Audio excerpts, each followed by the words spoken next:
बिहार विधानसभा चुनाव से पहले एसआईआर के विरोध में चल रहे राहुल तेजस्वी की वोटर अधिकार यात्रा में INDIA गठबंधन के कई अन्य सूरमा नेताओं की एंट्री हुई है।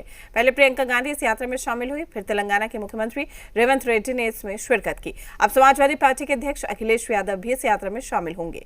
कहा जा रहा है कि ये इंडिया गठबंधन की बिहार साधने की एक बड़ी रणनीति का हिस्सा है।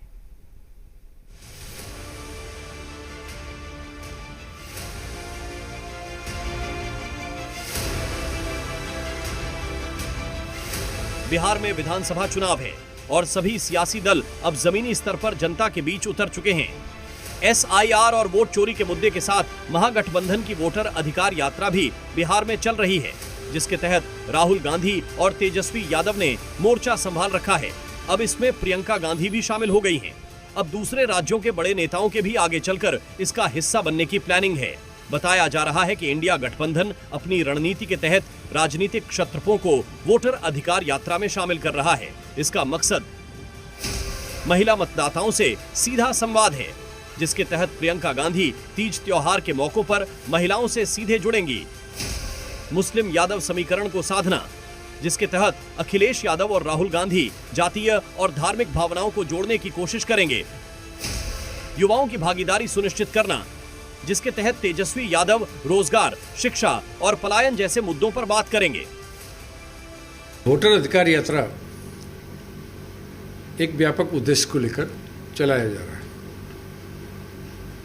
चुनाव आयोग की जो भी गतिविधियां चल रही हैं, बड़े पैमाने पर मतदाताओं के नाम, जिनकी संख्या लाखों में कहा जा रहा है।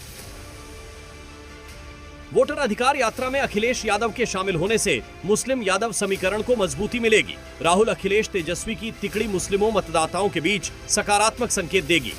हालांकि आरजेडी का कहना है कि यह लोग मतदाताओं को साधने के लिए नहीं, बल्कि उनके अधिकार के लिए साथ खड़े हैं। इसे कोई रणनीति या वोट को लेकर के उस नजरिए से प्रियंका गांधी आई हैं तीज के दिन, ये नहीं देखा जाना चाहिए। प्रियंका गांधी देश की बड़ी लीडर हैं इंडिया गठबंधन के, तो वो आए हैं। बिहार में महिला मतदाता निर्णायक भूमिका में हैं और बढ़ चढ़कर मतदान में भागीदारी निभाती हैं।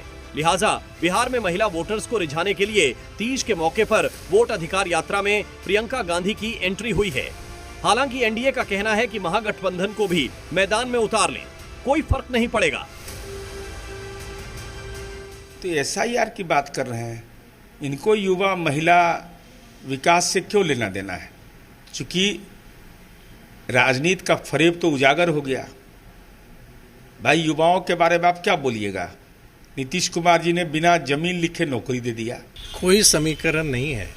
यहाँ बिहार के लोगों का विश्वास एनडीए के साथ है। बिहार के लोगों का विश्वास और स्नेह आदरणीय मुख्यमंत्री नीतीश कुमार जी के साथ है, आदरणीय प्रधानमंत्री नरेंद्र मोदी जी के साथ है। वोटर अधिकार यात्रा को लेकर पक्ष विपक्ष की अपनी दावेदारी है, लेकिन राजनीतिक विश्लेषक भी मानते हैं कि महागठबंधन रणनीति के साथ ही आगे बढ़ रहा है, जिसके तहत अलग अलग वर्ग के मतदाताओं को साधने की कोशिश है। इंडिया गठबंधन बिहार को साधने के लिए हर उन नेताओं पर दांव लगाएगी जिनका बिहार के सामाजिक समीकरण से लेकर के वोट बैंक पर प्रभाव सीधे सीधे पड़ेगा। और इस तरीके से युवा हो, महिलाएं हो या फिर धार्मिक भावनाओं और जातीय भावनाओं को जोड़ने की कवायद हो, इसको लेकर जिनका जिस तरीके का प्रभाव है वैसे नेताओं को यहाँ पे उतारा जा रहा है और बिहार को साधने की कोशिश की जा रही है। कैमरामैन अजय के साथ रजनीश, जी मीडिया, पटना।